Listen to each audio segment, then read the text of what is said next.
जी का संयोग और सनकादिक महापुरुषों का ये मिलन कहां पर हुआ?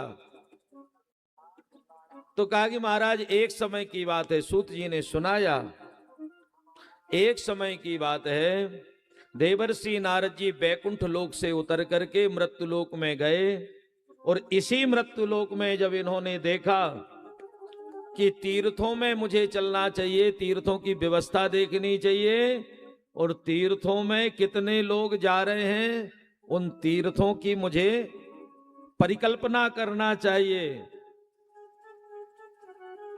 तीर्थ यात्रा करें आए, ऐसा मन बहुत बार बनता है लोगों के मन में।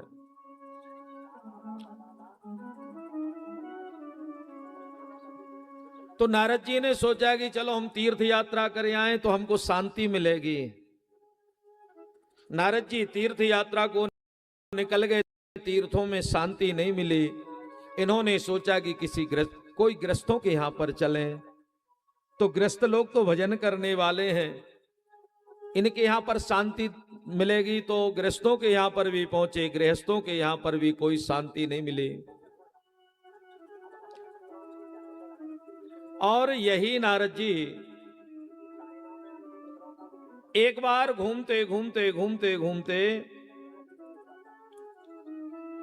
और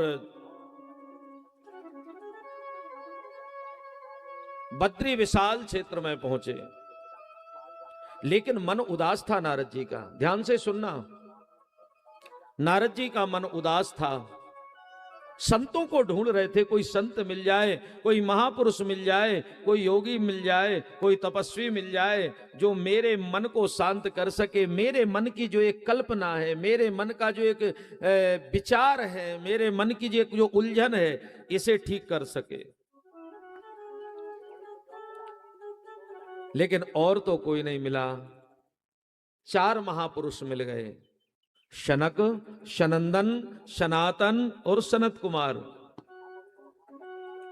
एकदा हि विशालायां चत्वार ऋषयो मला सत्संगार्थं समायातं दद्रसुस्तत्र नारदम्।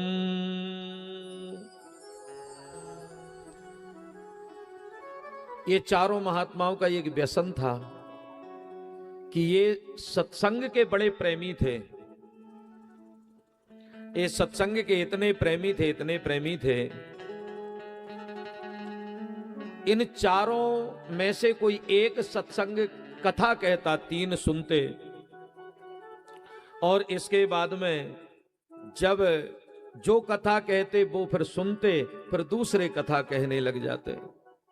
तो आज तो मन बड़ा प्रसन्न हो गया, क्योंकि नारद जी को देख लिया कि सामने से नारद जी आ रहे हैं। आज नारद जी हमको कोई कथा सुनाएंगे, आज नारद जी हमको कोई भगवान की चर्चा सुनाएंगे, क्योंकि ये तो बैकुंठ से आ रहे हैं। मन बड़ा प्रसन्न हो गया। इधर सनकादिक महापुरुषों ने नारद जी को पूछा, महाराज जी कथम ब्रह्मन दीन मुखा कुतश्चिंता त्वरो भवान त्वरितं गम्यते कुत्र कुतश्चागमनं तव।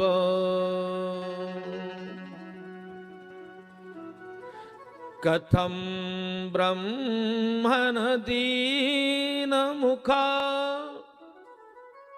कुतश्चिंता त्वरो भवान त्वरितं गम्यते कुत्र आगमनं तव। महाराज आपका ये चेहरा उदास क्यों है? सनकादिक महापुरुषों ने पूछा, आपका ये चेहरा उदास क्यों है? ईमानदारी से एक बात बताऊं, ये चेहरा सब बता देता है आप क्या काम अच्छा करके आए हैं, और क्या काम आप बिगाड़ करके आए हैं, ये चेहरा सब बता देता। नारद जी का चेहरा उदास था। सनकादिक महापुरुषों ने तुरंत परख लिया और टोक दिया कि महाराज जी ये चेहरा उदास है आपका। कुतस चिंता, कोई चिंता सता रही है क्या? जल्दी जल्दी कहां जा रहे हो? और कुतश्चा गवनम, तो वो कहां से आए हो? नारद जी कहने लगे महाराज जी शांति की खोज करने के लिए मैं तीर्थ यात्रा को निकला। आज संसार की सबसे बड़ी विडंबना ये है, चारों ओर अशांति का वातावरण है, मन शांत नहीं है। सब कुछ है, धन है, दौलत है, रुपया है, पैसा है, सुविधा है, सारा कुछ, कोई कमी नहीं है, पहले से ज्यादा है। लेकिन क्या करें, मन बेचैन है। महाराज ऐसा कोई उपाय बताओ हमारा मन ठीक ठाक रहे बस। महाराज जी जिस समय मैं तीर्थ यात्रा को निकला उस समय मैंने तीर्थ यात्राएं की और वहां भी मेरा मन शांत नहीं हुआ। गृहस्थों के यहां पर पहुंचा, गृहस्थों के यहां पर भी मुझे कोई शांति नहीं मिली। महाराज जी फिर मैंने तो एक काम किया। नारद जी बता रहे अपनी व्यथा, जैसे आप लोग आ रहे कथा सुनने के लिए, कहां से? समझो कि आप, ये कौन सा गांव है? बंधी है ना? बोलो जी, ये बंधी गांव है ना? ये पास में गांव कौन सा है? सर्रा गांव है। आप कथा सुन करके सर्रा पहुंचे और फिर इसके बाद में उधर से कोई आया, आपसे रास्ता में मिल गया और पूछने लगा क्यों जी कथा कैसी चल रही है, यज्ञ कितने बजे प्रारंभ हो गया था, व्यास जी कितने बजे आए थे।